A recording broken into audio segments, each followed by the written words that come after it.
Okay, how's everybody doing? Welcome back to Ask That Podcast on YouTube. And I did one of these, was it early this week? Maybe last week? I'm not sure.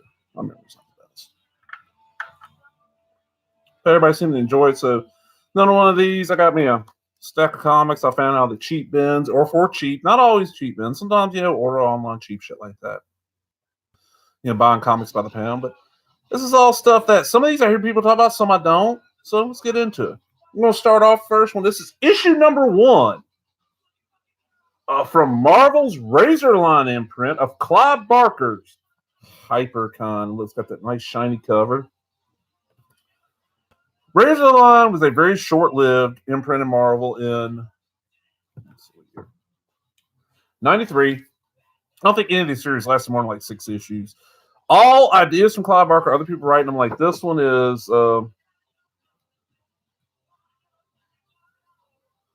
Fred Burke does the stories. The pencils are Paris Cullins.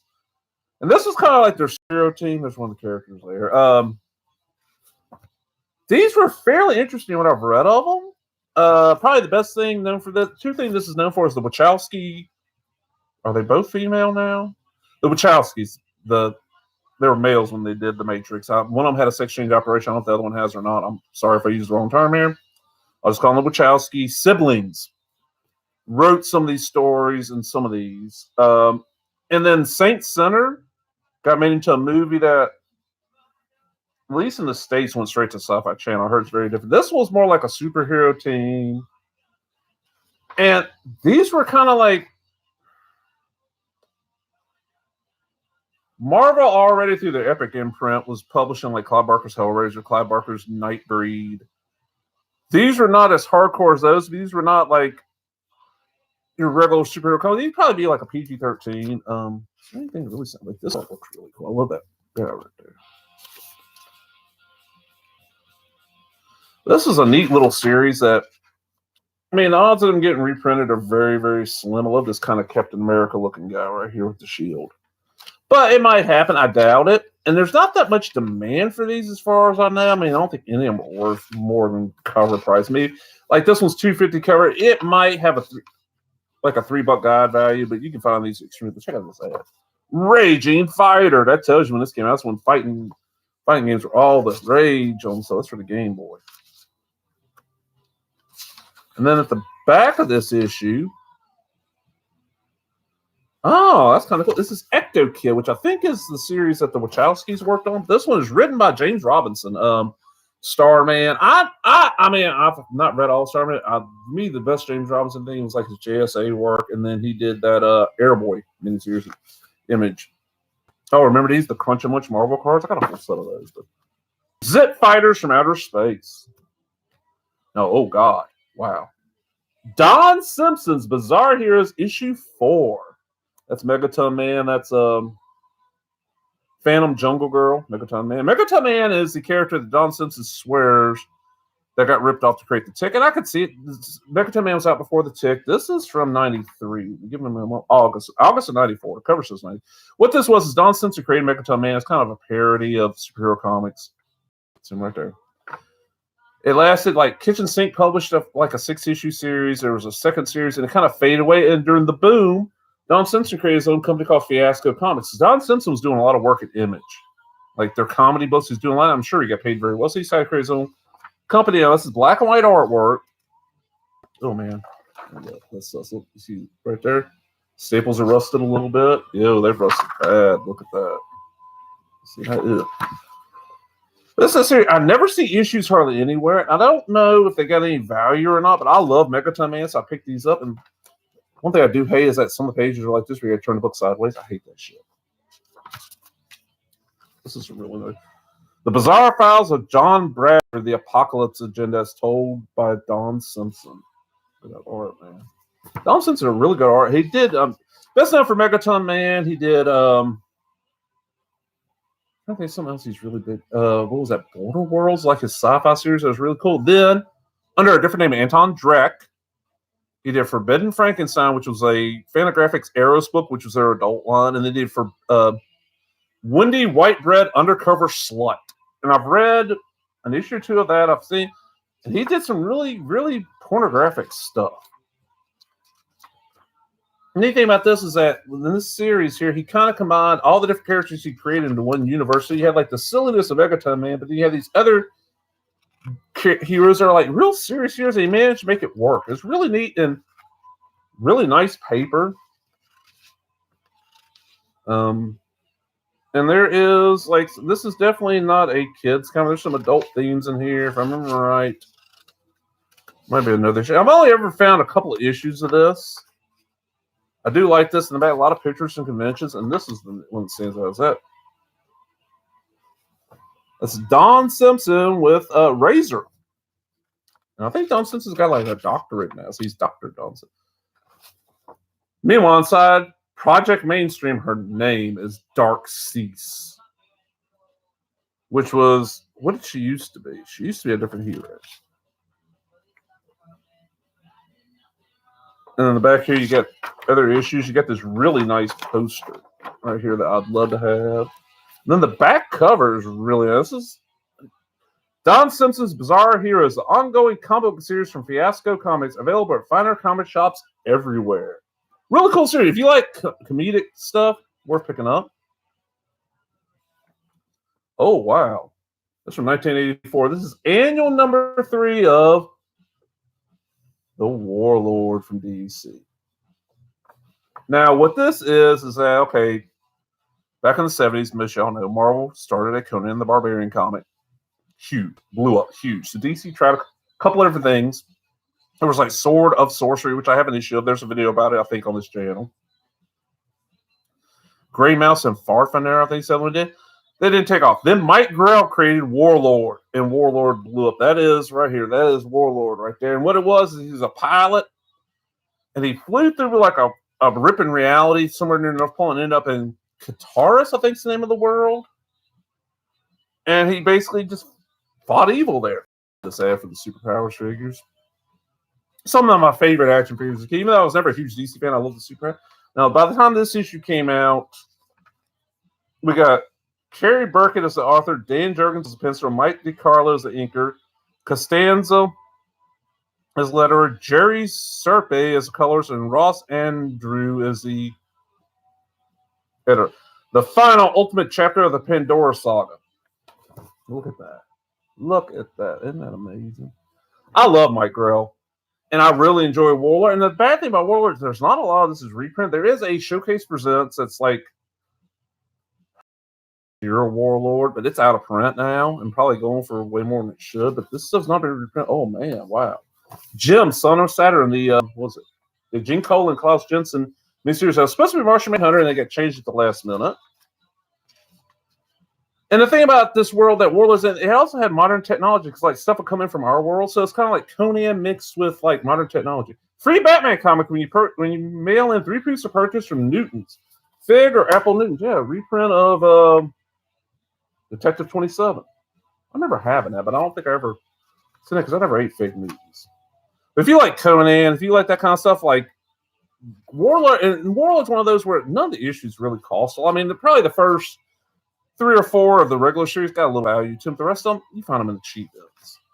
In fact, I got a friend of mine, AJ, who Warlord is like her absolute favorite comic.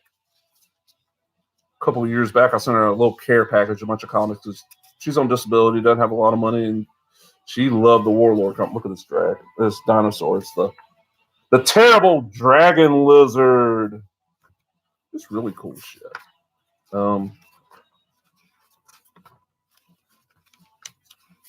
And Warlord is in the DC universe. He has appeared. He appeared in Mike Grell's run on Green Arrow, and he also appeared on the JLU cartoon. Oh, I remember these, the M&M Olympic Heroes trading cards from, I guess, '84. I had a set of those at one time. I really got to trim my mustache. It's tickling the shit out of my nose right now. Let's say about the technology. Look at the tech in this. Like I said, it's a nice little combination of stuff. Really cool little series. Oh, the Warlord toy line. You had Warlord. You had Arak, Son of Thunder, which is another comic. You had Hercules. You had Demonos, which was the lead bad guy. You had Makola, who I don't remember that well. You had Machiste. And these look like He-Man figures. It was Remco, and Remco's kind of like He-Man ripoff line. They were same size, same like design, but they were Warlords. And I just realized something. My cover's got a big old nasty bite right there. It happens. One good thing is, since this is the final chapter. Oh, wait a minute. I say I'd wrap it up. This says here at the bottom, in Warlord number 86, all loose ends plus the fate of Joshua. Remember, they used to have model car ads and lots of comics. And then on the back here, and man, I wanted this game so bad when I was a kid. Masters of the Universe, the Power He-Man video game. That's shown on the television, but there was an Atari version. All right, up next. This is issue 1 of the Comico. This is probably what, the 3rd volume, I would guess. Yeah, volume 3 from 1995, December 95. Elementals. Bill Willingham. If you know Fables, you know Bill Willingham. Well, this was his series way before. And the Elementals. Fathom, Morningstar. I don't remember this Morningstar right here. And each one had a power like the 4 elements, earth, air, fire, and water. This is a Tony Daniel and Jack Herman thing. Birth of the Super Nation, issue number 1 of 3. First, all new monthly issue includes 1 of 5 free Crystallis, Born of the Super Nature, rare variant collectible cards. They're here, totally mental first issue. And this is kind of like a real world superhero series. Jack Herman's the story, Tony Daniel's the pencils, Phil Moy is the inks, Wallace Lowe is the colors. This is when Comico was trying to come back. They went under and came back quite a few times. A lot of people, since Bill Willingham is not involved in this, they don't consider this part of the continuity. This is after the Oblivion War. That's what they're building up to. It's the Oblivion War. They're building up to the Oblivion War in the Elemental series for a long time. And I don't think we ever actually saw the war. I think they kind of skipped it. And I do like this art. Tony Daniels, and it's not his best stuff, but for the era, it wasn't bad. Nice, vibrant colors. Is there anything that really stands out? This, if this ever came out, I'd love to see it. This is Strike Force America. Doesn't look bad. Like that at the bottom. How's this for a new image? Whoa, look what's unwrapping next. Alex Ross, Tony Atkins, and Bill Willingham bring you the triumphant return of comic book fandom's favorite superheroes, Elementals, Ghost of a Chance, a 48-page full-color deluxe graphic novel, all new story and art from Comico. This July is Comico or is it Comico? I've always heard it pronounced Comico, and then Comico is what I thought when I saw it.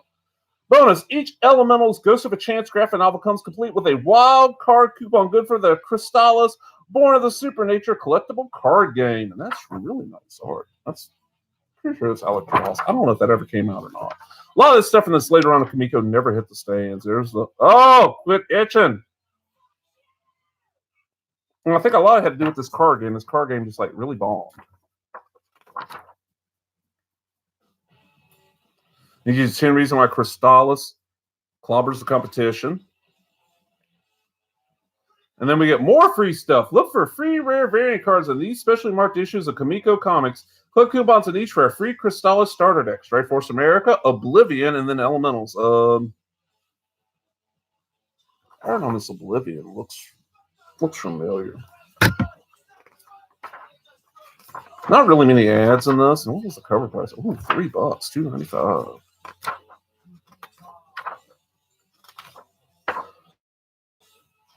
No Rules, Red Dragon, Tony Atkins, Brian Alazarello, and Simon Bisley coming this fall from Comico. Power, Guns, Blood, Magic, Kung Fu, monthly. Look at that. That's obviously Simon Bisley art. He's got a very distinctive style. Next issue, a big announcement from Notch Island, and we'll see if the Elementals will start to have any better luck with their little exercise and home improvement. Oh, BuzzClick, comics just got harder. Oblivion #2, get ready to rumble. And then we got here. This is kind of what Elementals came in for. Double your pleasure with Double Chromium. 2 brand new Chromium good girl comics you won't want to miss.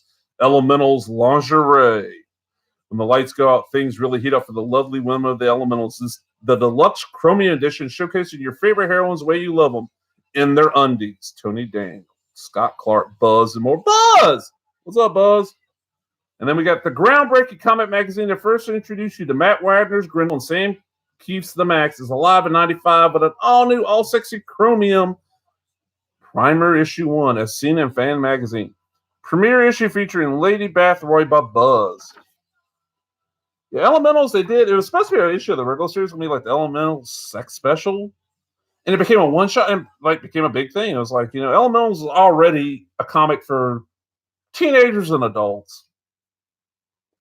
And that just pushed it more. And then we got, of course, the ad for the Crystals on the back. I have not read this. I've had that for a while. Oh, man. This is one of those that, oh, man. Okay, this is Icon Devil issue 2 by Spider Optics for mature reading. You look at that cover, like, man, that cover's kind of janky. But I opened it up and I started reading it. I mean, look at even the top of the cover's off register. You see what I'm saying? And this is from 1987, published bi-monthly by Spider Optic Comics. Hey, you, here's our next editorial page. We hope you feel, as we do, that Icon Devil number 2 is a hopping 5 times better than number 1. Responsive and awesome, so bomb like belly button lint. Now, here's the thing that makes it stand out. Okay, that's the inside of the front cover. That's how the back cover. So they had like art. Ooh, a little bit of nipplage showing there. I shouldn't show that. Well, this was published by Spider Optics era.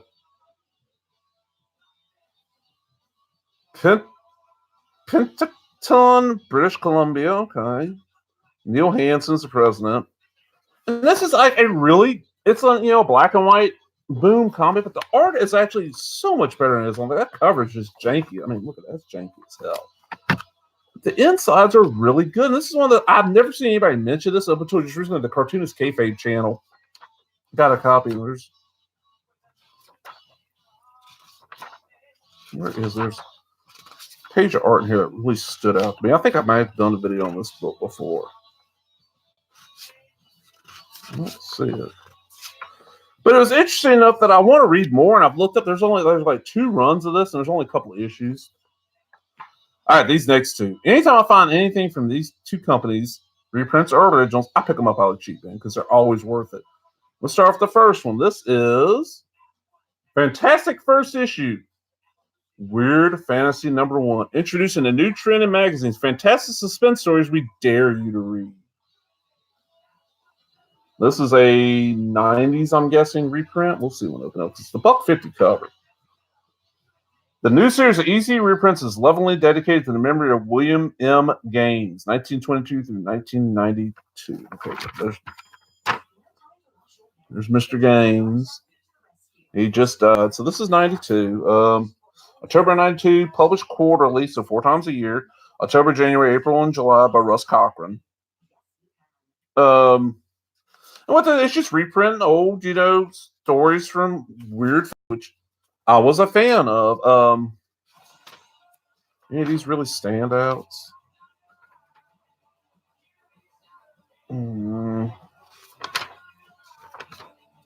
Now, one complaint I've always heard about these is that the color does not look as good as it did on the original because of changing in printing techniques. I don't know. I've never ever seen but a couple issues of the original back in the day.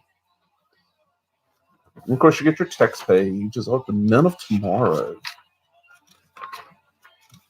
I said none of this really standing. Another text page. Nothing's really standing out so far. Oh, I love these letters.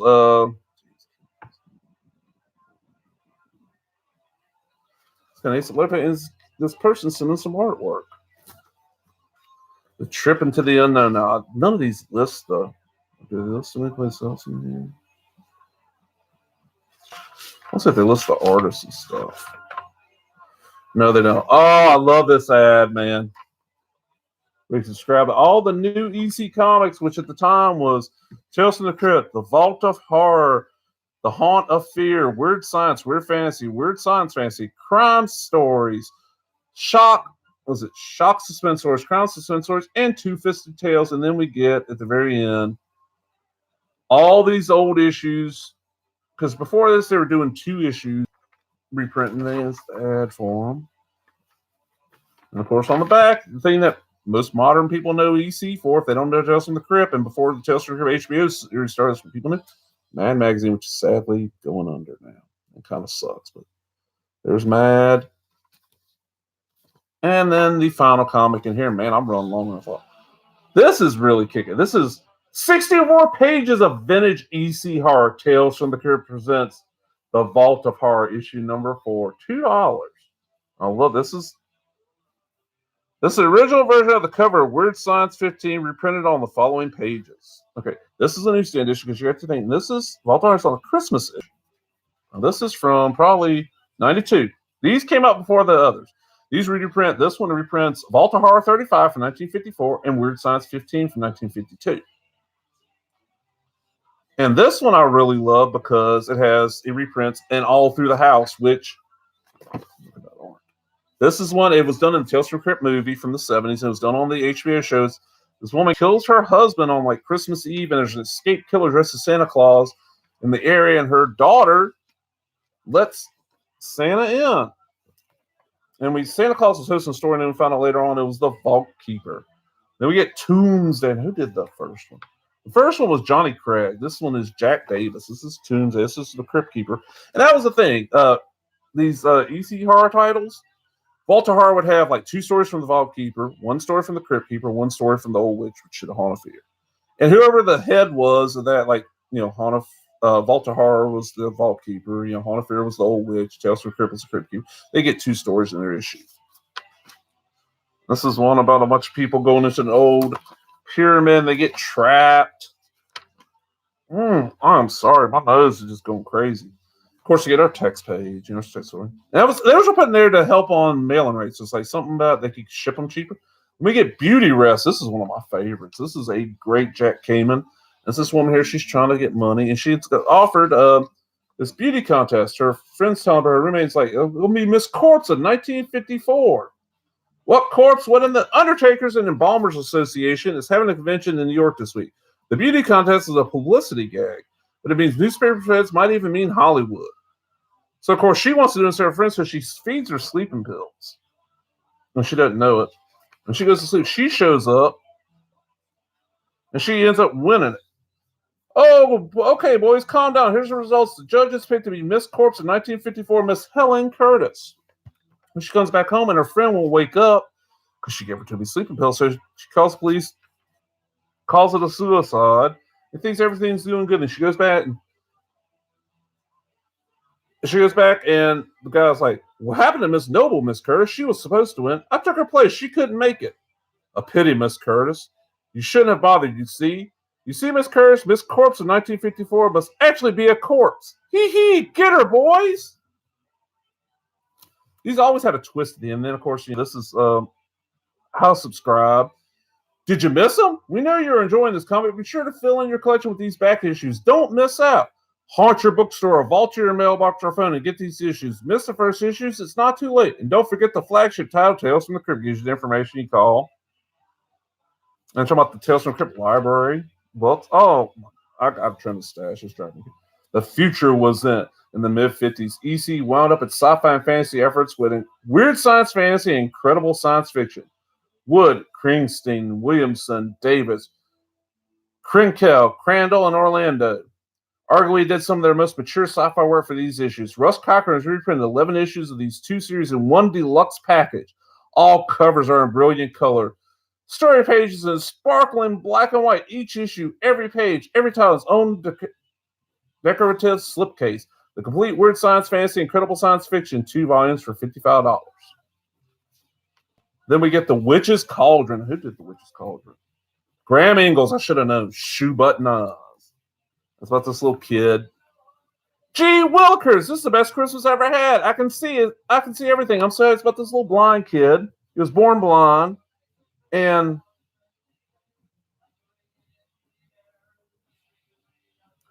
his father ends up dying, so his mom ends up remarrying this rich guy. This rich guy just treats him bad, beats him and stuff. And finally, he just has too much, and the kid's teddy bear basically rises up and kills him. Then we get Weird Science issue 15. Look at that cover, man. Look at that. Just gorgeous artwork. I don't know who did it. We get the Martians,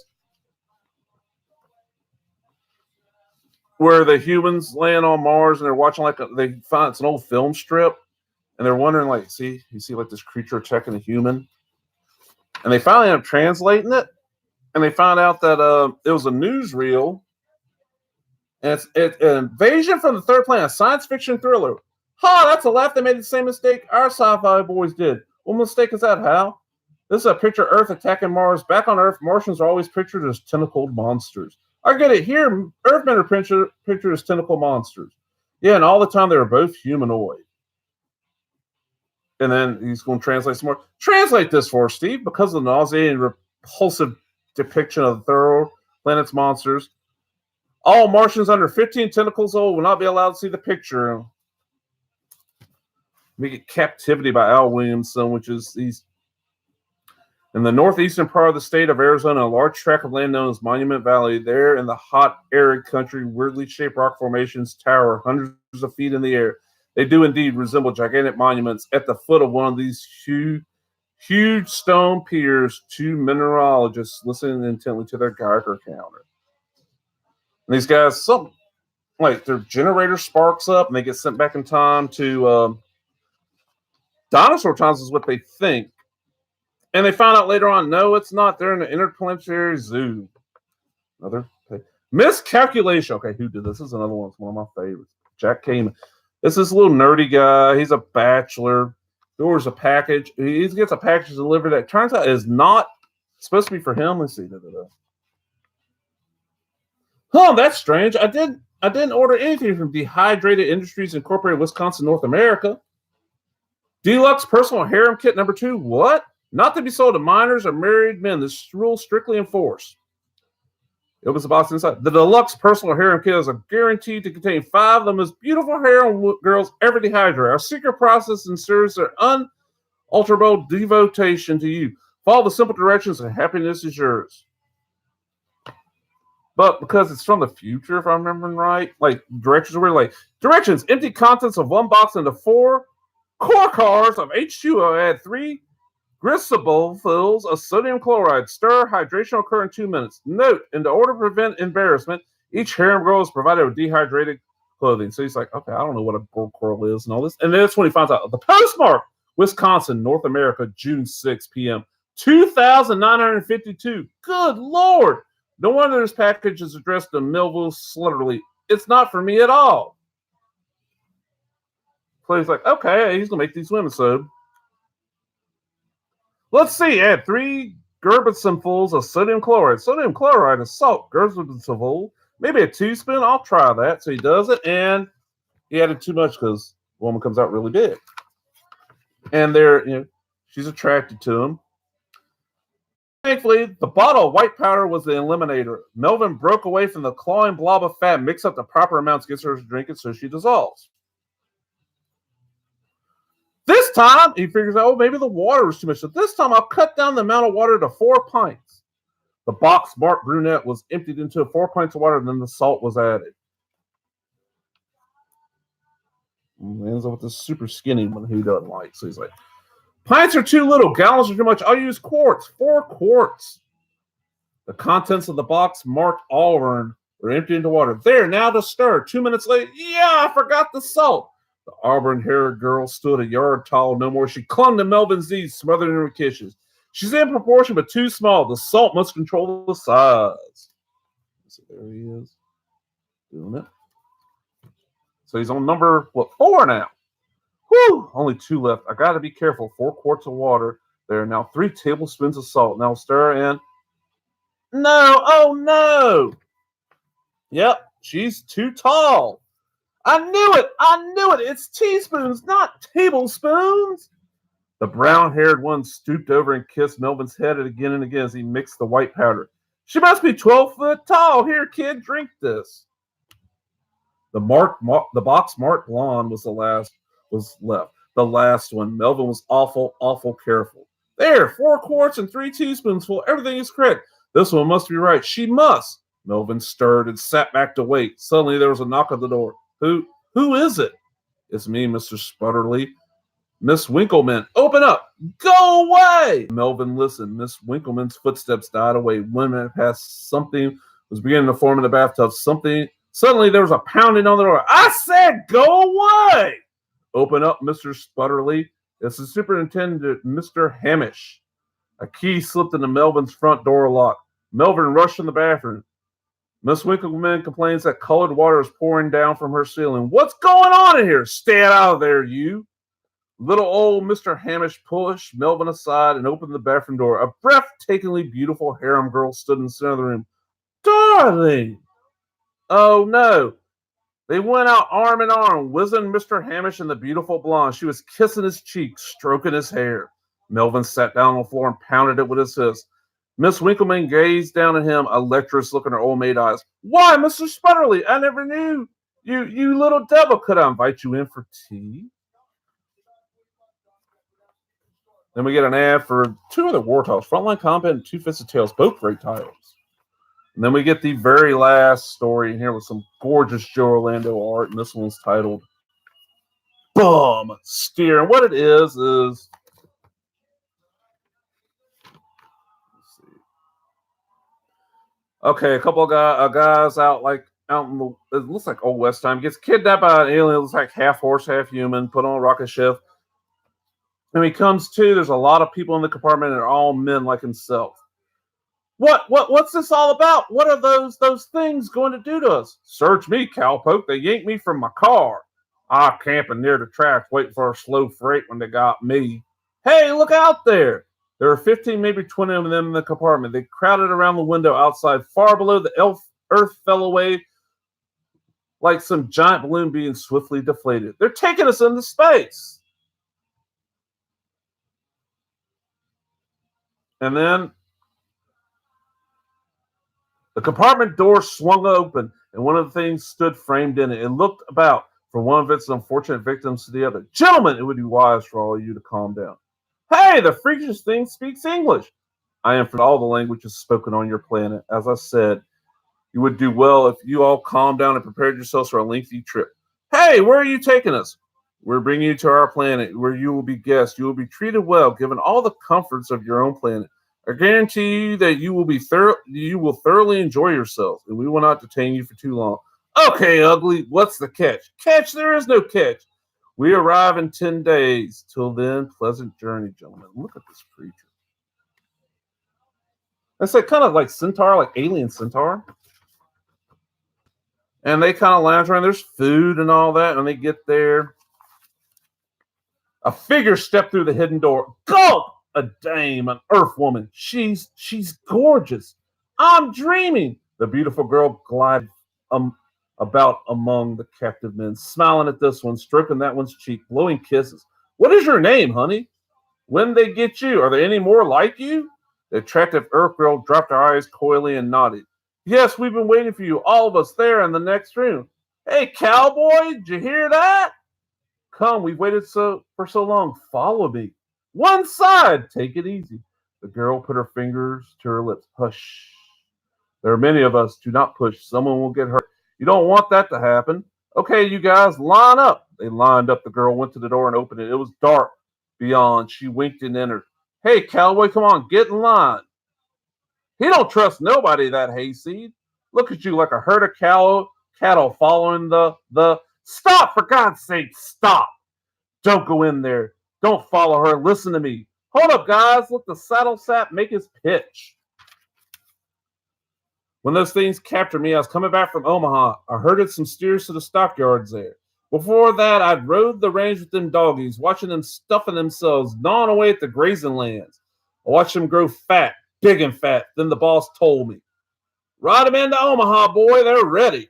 So we rounded up the herd, me and the other boys, and we drove them down east to the stockyards. You know what happens when them doggies get to the stockyards? They pick them up and sell them and drive them to the slaughterhouse. You know what a decoy is? It's a steer that's trained to lead them dumb cows up the ramp into the slaughterhouse. Look at them go. Like they was blind, following that decoy to their doom. And you know how they slaughtered steers?